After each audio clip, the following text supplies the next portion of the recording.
Good morning, St. Paul's. I'm Adam Spivak, and here's today's news.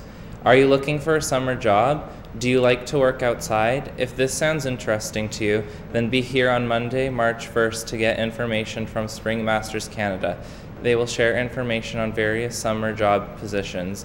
Many St. Paul's students were hired with this year company last year. Remember, the representative will be here at St. Paul's front foyer during lunch period on Monday, March 1st. See you there. The Peel Public Health Department is mailing letters to students whom immunization records are incomplete. If you have any questions with regards to this letter, please contact the Peel Public Health Department at 905-799-7700.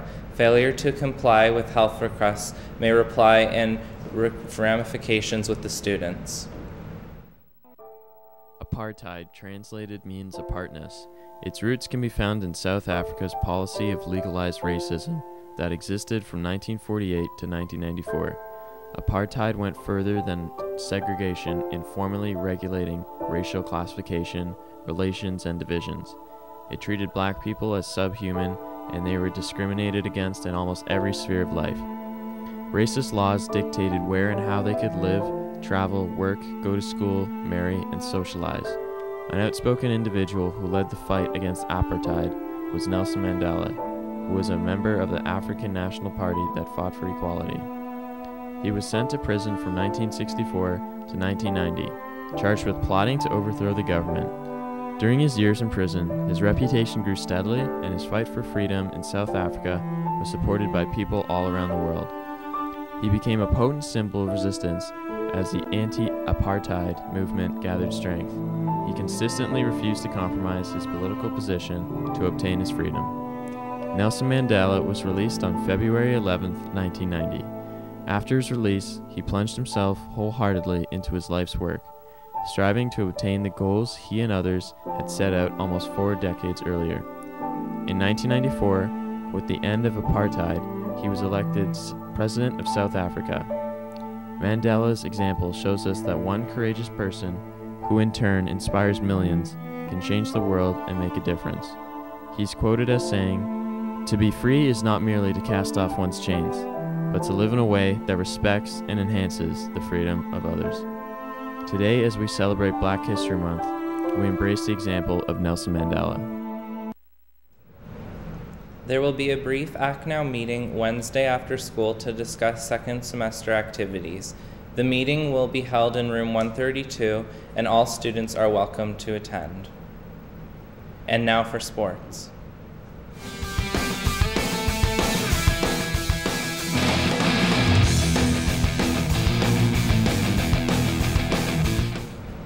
Yesterday after school, the senior girls volleyball team took on Meadowville Secondary in the Tier 1 quarterfinals of ROPSA.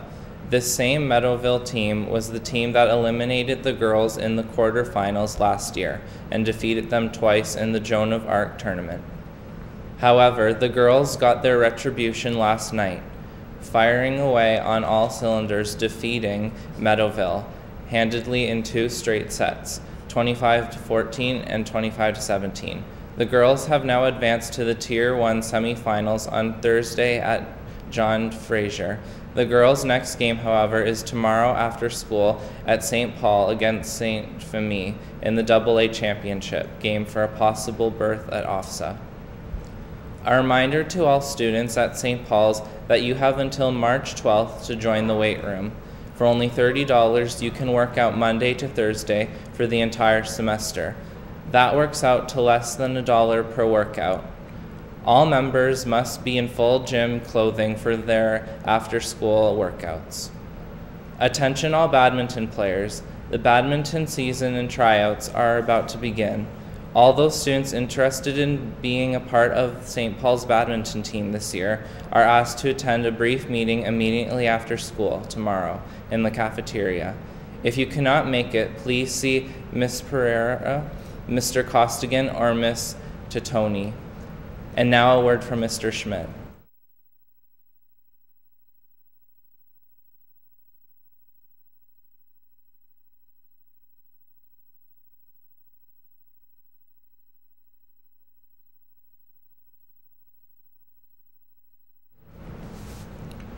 Okay. Good morning to the St. Paul community. I need to do a few announcements and some very, very important revelations that came to me yesterday, which I'm really excited to tell you about. The first is with respect to our parent council meeting. It is tomorrow evening and all parents are welcome. That will be at 7 o'clock in the school library, and that's tomorrow, Wednesday night. Help continues both tonight and Thursday for all grade 10 students who will be writing the OSSLT test in April, and I would encourage all students, if you haven't taken advantage of this help, to do so as soon as possible, because once you've mastered the formula, you've probably mastered the test. Okay? And finally, we have parent-teacher interviews coming up, I believe March 11th, Thursday, March 11th, and I would ask all parents to please take advantage of this should you have heard from any of your homeroom or classroom teachers. And it is an opportunity to, early on in the semester, make your views known about anything that's going on in our courses. Now, following on our chaplain's reflection this morning, I think we've hit upon another knockout punch, so to speak, here at St. Paul's. And this is why I need everyone's cooperation. And by that I mean the students. All students, please, grade 9, at least through grade 11.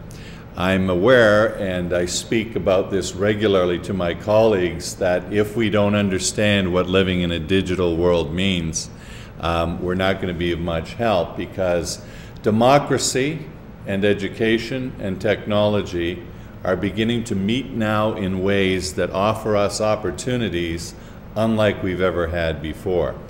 So this Friday and next Monday, I'm going to be asking all grade 11, 10, and 9 students for what their email address is, their own personal email address is, in your home rooms. Your student council is going to be able to utilize this information to find out through a wonderful tool referred to as SurveyMonkey exactly what your opinions are. Isn't that a novel, radical idea? A school asking students what their opinions are about what we should be doing with respect to a variety of issues. As everyone is aware, we are at the end of a 3-year contract with our current food supplier, and I will be summoned shortly to meetings at the board to look at very closely a list of competitors. Well, one of the best things I could possibly take to that meeting through your student council is a response to, for example, what your own views are with respect to what the pricing, what the product range is, and the kinds of issues that all students can and should be interested in with respect to their own cafeteria. So that's just one of many ways your student council is going to be asking you for your opinions and to let us know as promptly as we can. Normally surveys last no more than 2 to 3 minutes to do, but they are extremely invaluable in their collation ability and their ability to draw conclusions. That's all I'm going to talk about this morning. Do pay attention though, Friday. We will need your own email address. And the song of the day is Oil and Water by Incubus. Have a fantastic Tuesday at St. Paul.